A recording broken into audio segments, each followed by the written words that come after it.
আমরা এখন গাজরটা তুলে নেব।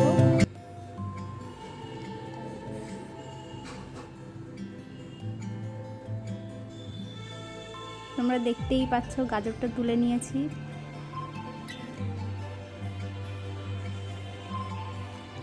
এবার গাজরটাকে কেটে নেব।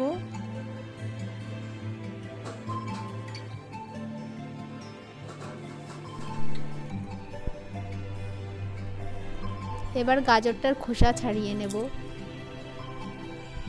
তোমরা দেখতেই পাচ্ছ গাজরটাকে আমরা সুন্দর করে গ্রেট করে নিয়েছি।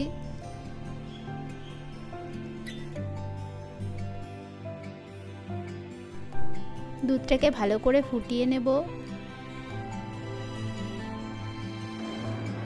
এবার কড়াইতে 3 চামচ ঘি দিয়ে দেব। ঘিটা গরম হয়ে গেলে আমরা গ্রেট করা গাজরটাকে দিয়ে দেব। তারপর গাজরটাকে আমরা ফ্রাই করে নেব। ফ্রাই করা হয়ে গেলে তাতে আমরা পরিমাণ মতো দুধ দিয়ে দেব।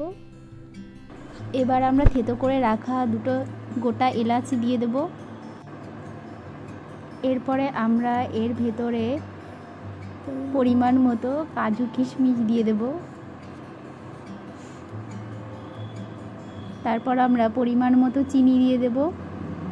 এবার আমরা 1 চিমটি লবণ দিয়ে দেব। এরপরে গ্রেভিটা যখন এই পর্যায়ে আসবে তখন আমরা নামিয়ে নেব। এবার তৈরি হয়ে গেল আমাদের গাজরের ক্ষীর।